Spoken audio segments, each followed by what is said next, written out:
Inna ay utak mahut inkani luchunak humpel walis bashal. Tia bashal ama tutsabah uts uhulu walis bashal ti ut inkani bashal. Kutsabah utsi umanek in kukikilankal ti uyoten. Ti upolo jime tu cho ukilis winkilish balanke. Bolonu pa kaltso kuya lalushikin. Lete tu pa ti kusutukin. Ushiki lukich kelemcha kiluchununak. Ka upul walis bashal taktutuch ukilish pish ot elukuchil bashal. Ya desde las épocas prehispánicas, el estudio de los astros era parte importante de la actividad de los sacerdotes, que llegaron a determinar los ciclos de algunos de ellos con asombrosa precisión. Estos conocimientos han trascendido la prueba del tiempo y continúan siendo fuente de estudio para los científicos actuales. La observación de los astros jugó un papel fundamental en el desarrollo de la civilización mesoamericana. La astronomía ha estado siempre presente en la vida cultural de los mexicanos.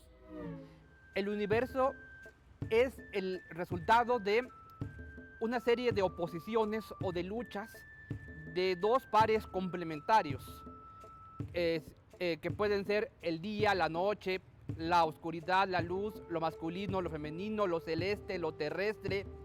De hecho, todo comienza para los mexicas con un dios, con una deidad llamada Ometeotl, que significa Dios dos o Dios de la dualidad, el cual tiene dos aspectos, Ometecuhtli, que es el aspecto masculino, y Omecihuatl, que es el aspecto femenino, y que da a luz a cuatro primeros dioses que en la mitología náhuatl o azteca se llaman los cuatro Tezcatlipocas.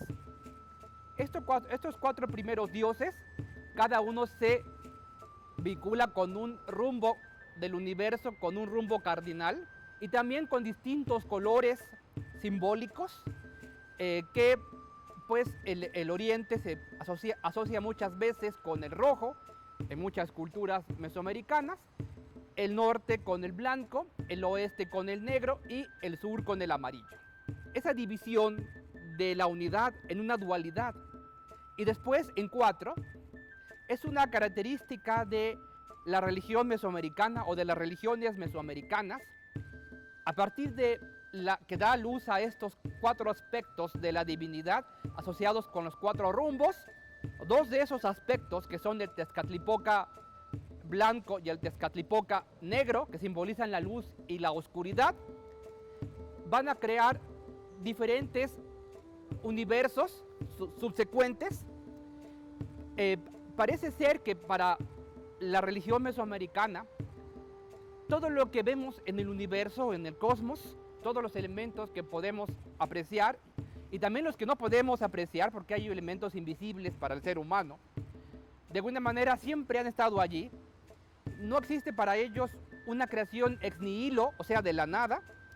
Lo único que ocurre es que los dioses los ordenan, que constituyen las creaciones de los universos subsecuentes, y estos universos ordenados poco a poco van envejeciendo con el paso del tiempo, y el envejecimiento no es otra cosa sino la desorganización de los componentes ordenados. Llega un momento en el que están tan desordenados, tan envejecidos, que tienen que ser destruidos estos universos y nuevamente los dioses los vuelven a ordenar. Entonces, dos de estos cuatro dioses Tezcatlipocas, que representan la luz y la oscuridad, se van a alternar para crear el cosmos o el universo en cuatro diferentes versiones y así sucesivamente. En la mitología de los nahuas, estas diferentes ordenaciones del universo se conocen como los soles cosmogónicos, los cuatro soles cosmogónicos. Y si nosotros vemos la gran piedra del sol que está en el Museo Nacional de Antropología, el llamado calendario azteca, eso es lo que representa. Representa en el centro la quinta ordenación, que es el quinto universo en el cual nosotros habitamos, que fue ordenado por el Tezcatlipoca blanco, que es Quetzalcóatl, y los mitos relacionados con la quinta ordenación, que es en donde estamos los seres humanos actualmente, son los más detallados, puesto que son los más cercanos a nosotros. en términos de tiempo para los nahuas. Y el universo así ordenado va a tener dos ámbitos. Un ámbito donde viven las criaturas, incluyendo los seres humanos, que se compone por la Tierra. Pero más allá del cuarto nivel, comienzan otros 9 cielos, a donde ya no habitan seres creados.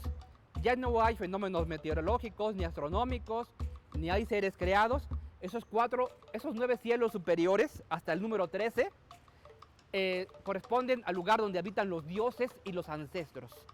Del mismo modo, debajo de la tierra, donde habitan las criaturas, hay 9 pisos subterráneos oscuros, 9 inframundos, donde también habitan los dioses y los ancestros, los espíritus, ¿sí?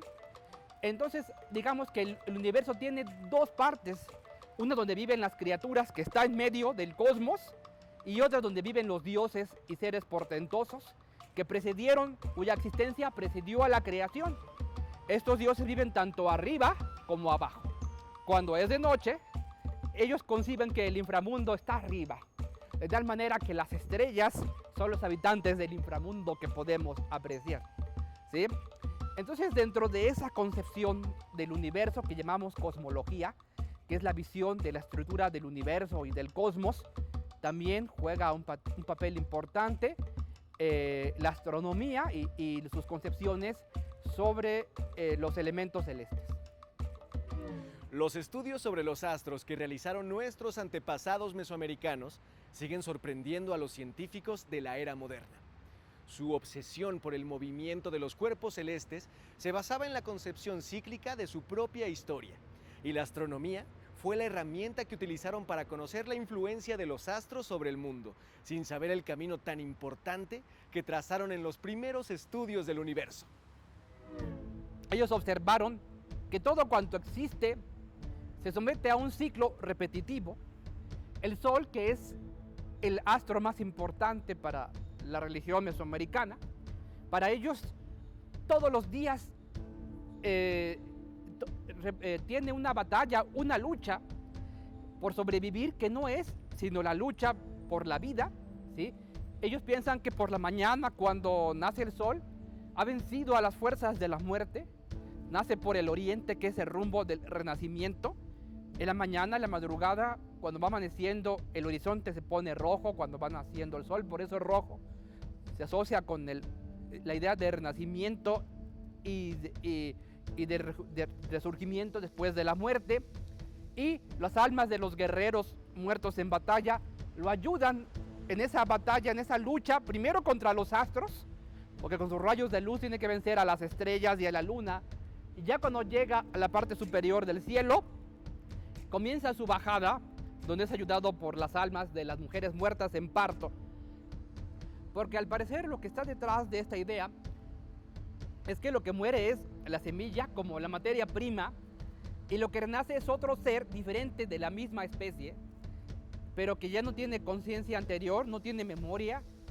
Y así se explican ellos cómo es que de un aguacate surge otro aguacate, o de un colibrí surge otro colibrí, porque lo que renace nada más es la esencia, es digamos que el alma, la semilla, ya no tiene memoria, porque cuando va al inframundo y se enfrenta esta alma o este germen, esta semilla, a las fuerzas de la destrucción, de la enfermedad, de la descomposición, ahí se va purgando de experiencia, se va liberando de memoria. Por eso es que no hablamos ni de reencarnación, ni de resucitación, sino de renacimiento. Ese ciclo eterno de muerte y renacimiento.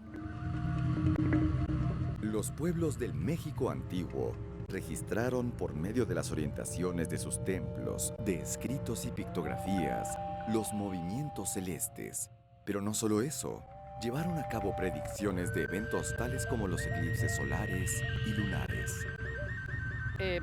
Para los pueblos mesoamericanos era muy importante la observación del Sol y de otros astros a lo largo del horizonte, porque les marcaba diferentes puntos en su calendario. Y tenemos, por ejemplo, en el Petén, en Guatemala, hacia el año 600 a.C., la construcción de lo que los arqueólogos conocen como los grupos E.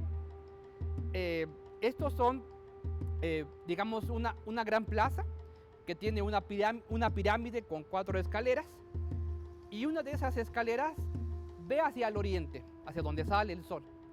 Y del otro lado de la plaza hay una plataforma alargada con 3 templos, de tal manera que alguien ubicado en la escalera del oriente de esa pirámide puede observar cómo el sol se mueve a lo largo del horizonte a través del año, de tal manera que estos extremos hacia el norte y hacia el sur, que son los solsticios de invierno y de verano, son los que dividen el universo en 4 esquinas, ¿sí?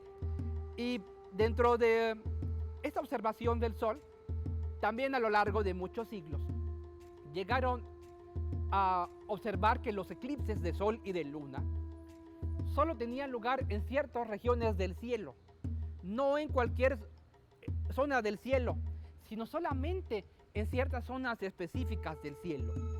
Y al registrar de alguna manera todos los lugares donde hubo eclipses a lo largo de muchos siglos, tanto de sol y de luna, llegaron a darse cuenta que no era otra cosa sino el camino del sol en el cielo, lo que la astronomía actual conoce como eclíptica. Para ellos los eclipses eran de vital importancia porque eran peligrosísimos. Pensaban que durante los eclipses el sol o la luna eran mordidos por un gran animal. Acordémonos que la umbra es como la mordida de un gran animal. Entonces su misión era pronosticar los eclipses y prepararse para ello. Y a través de muchos rituales que hacían los sacerdotes y gobernantes mayas, y el pueblo también hacía ruido y escándalo, dicen los cronistas de la época colonial, que salían con sus cazuelas para ahuyentar al animal y que no se comiera al sol o a la luna, ¿no? A través de esto, ellos aseguraban la permanencia del universo, ¿sí? De tal manera que para ellos era una necesidad vital saber cuándo iba a haber un eclipse. Y ese es uno de los conocimientos más difíciles de alcanzar para una sociedad antigua que no tiene telescopios, que no usa lentes de aumento, porque toda la astronomía de los mesoamericanos era una astronomía a simple vista, por observación, y los lugares a lo largo del horizonte, las montañas o el relieve, eran importantísimos para marcar los puntos de salida o de entrada de los astros. En la península de Yucatán, por ejemplo, donde no hay montañas, que todo es plano, pues sin duda lo que hacían era construir montañas artificiales, que eran las mismas pirámides, sí, que eran los puntos de referencia en el horizonte para saber dónde salía o dónde ingresaba tal astro.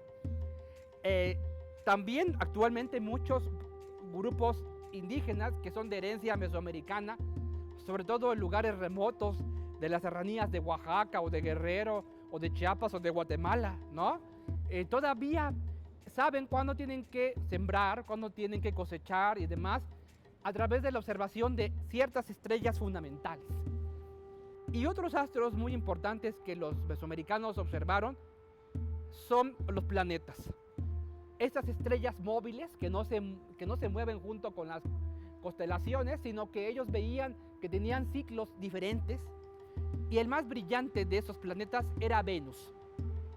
A Venus le atribuyeron muchos usos, pero muchísimos, porque observaron que como estrella de la mañana, en su aspecto matutino, salía antes del Sol, justamente en el mismo camino del Sol, y por eso lo consideraron el hermano mayor del Sol. O en su aspecto vespertino, cuando era estrella de la tarde, perseguía al Sol, primero se escondía el Sol y luego Venus iba tras él. Y nunca se separaba del Sol, de manera que lo consideraban el hermano mayor del Sol, aunque era físicamente más pequeño que el Sol.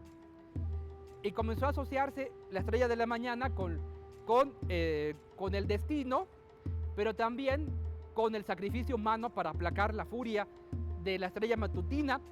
Y sabemos que esta creencia, que comenzó como por el año 840, 850 después de Cristo, todavía existía 1000 años después. En el siglo XVIII, en la época colonial, aún hay esta creencia en documentos escritos en un idioma maya que es el quiché de Guatemala, pero con caracteres latinos, ¿sí? Que son del siglo XVIII. O sea que vivió esta creencia como 1000 años. Uno de los documentos más importantes que ha perdurado hasta la actualidad es el Códice Dresden, que contiene tablas astronómicas de gran precisión y en el cual se pueden encontrar varias cosas de interés, como la representación de las fases lunares en la que se incluyen intervalos con los eclipses. Otro estudio de interés incluido en dicho códice es el que se relaciona con el movimiento de traslación del planeta Venus.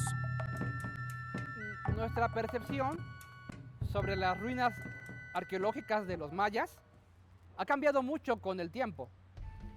En la primera mitad del siglo XX, los arqueólogos, los mayistas de esa época, pensaban que estos lugares en la selva tropical, donde veían palacios, ruinas de palacios mayas, con pirámides y templos, eran solamente centros ceremoniales, aislados de los asentamientos donde vivía la población, y que en estos centros ceremoniales habitaban los gobernantes, los sacerdotes, y solamente se llenaban de la gente del pueblo en las fiestas religiosas.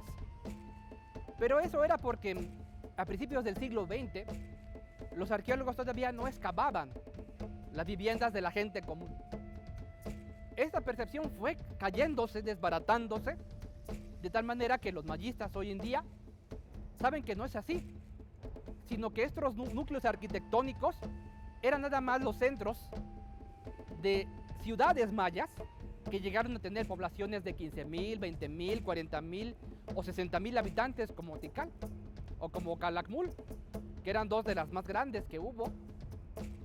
Estas ciudades como Teotihuacán o como Tenochtitlan se permiten el lujo de tener ejes norte-sur, este-oeste, calles reticuladas, una planificación urbana rectilínea.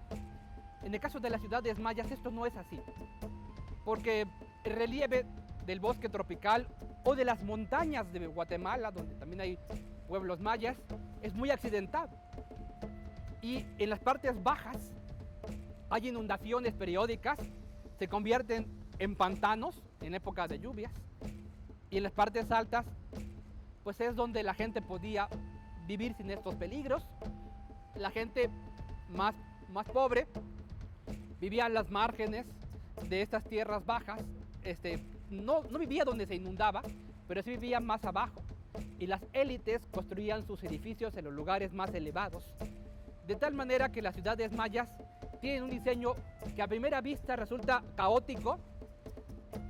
Y siempre debemos tener en cuenta que para crear todo esto, para construir esos edificios o estos caminos, para mantenerlos aplanados y todos rectos, aunque pasaran por pantanos y lugares accidentados, para tenerlos en esas condiciones, lo que tenían a su disposición era la fuerza humana. No tenían animales de tiro, no utilizaban la rueda como instrumento de tracción, no utilizaban los metales, tenían la fuerza humana y una tecnología de piedra. Y con esto ellos edificaron todo ello. Hoy en día los arqueoastrónomos, que son los que estudian la astronomía antigua, utilizan la orientación de los mismos edificios, de las estructuras arquitectónicas, para saber más acerca de las concepciones del cielo y del calendario, que es importante mencionar. ¿Se han dado cuenta que no era tan importante asociar los edificios o las plazas con ciertos astros, sino con ciertas posiciones de salida o de puesta del sol que tenían propiedades calendáricas culturales, no observacionales a simple vista, sino culturales? Ahora, también hay que decir que hay otro grupo de arqueólogos, otro grupo de especialistas que son muy escépticos de esto, que dicen no, los mesoamericanos y los mayas orientaban sus edificios a necesidades prácticas, y no a esas cuestiones astronómicas o calendáricas. Entonces hay dos puntos de vista en los especialistas y aún hay debate. Los primeros logros reconocidos de la astronomía maya se remontan 3.400 años antes de la era actual. Muchos expertos afirman que el calendario solar maya era más preciso que el que hoy utilizamos. Todas las ciudades del periodo clásico están orientadas respecto al movimiento de la bóveda celeste. Desde las labores de campo hasta incluso acciones bélicas, las ceremonias religiosas se regían por el orden temporal impuesto por el sistema calendárico. La observación de la posición de los astros en el transcurso del año solar permitió establecer una relación temporal y espacial, sobre todo para fechas de gran importancia astronómica y religiosa. Los mayas, igual que otras culturas de Mesoamérica, no tuvieron un solo sistema calendárico, sino diversos, distintos. El calendario más importante en la vida cultural de toda Mesoamérica, no solamente de los mayas, es el calendario sagrado de 260 días. No corresponde con claridad a ningún fenómeno astronómico del cielo. No hay un calendario de ese tipo en ninguna cultura del mundo fuera de Mesoamérica. Por lo tanto, ha habido muchas especulaciones sobre el origen del calendario de 260 días. Por ejemplo, algunos lo asocian con el periodo de gestación humana, 9 meses, son aproximadamente 260 días. Otros lo asocian con los periodos visibles de Venus como estrella de la mañana o estrella de la tarde, que en promedio también son 260, 263 días.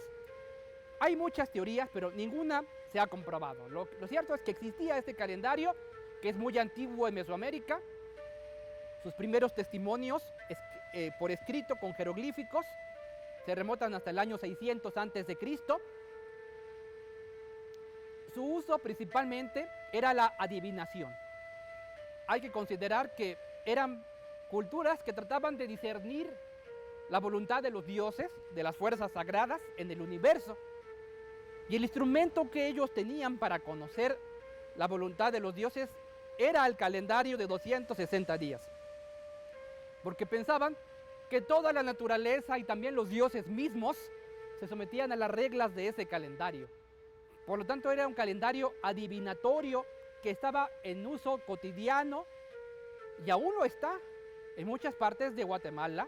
Todavía hay sacerdotes mayas actuales vivos en el altiplano de Guatemala, los quichés, capchiqueles y chiles, que todavía guían su vida por el calendario de 260 días. Así de fuerte y de profundo es en la mentalidad de Mesoamérica. Todos los demás calendarios, su astronomía y demás, tienen que interpretarse a la luz de este calendario de 260 días y también la vida cotidiana de las personas. Hay una palabra clave en la astronomía y en el calendario mesoamericano a la vez, que los especialistas usan, que es la palabra conmesuración. Lo que buscaban ellos era encontrar los engranajes donde todos los sistemas calendáricos coincidieran. Por ejemplo, encontraron que 73 ciclos de 260 días eran iguales a 52 años de 365 días. Y así siguieron buscando ese tipo de conmesuraciones en todo lo que hacían. Y estas conmesuraciones eran momentos de gran significado ritual para los pueblos mesoamericanos y también de enorme significado en cuanto a la conducta de los dioses. Los mayas conocieron otro ciclo calendárico que llamamos la cuenta larga. La cuenta larga en realidad se basa en el sistema numérico de orden vigesimal. Ellos no contaban de 10 por 10, sino de 20 por 20. De tal manera que un día,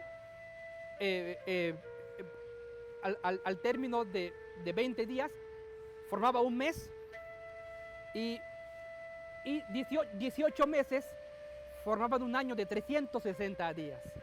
Entonces llegaron a escalar 5 posiciones: el día, el mes, el año, la veintena de año y la veintena de año, para formar un ciclo lineal, de cómputo lineal de tiempo ininterrumpido, que partía de una fecha mítica, de una fecha que llamamos una fecha era, que hoy los mayistas saben que es el 13 de agosto de 3114 a.C.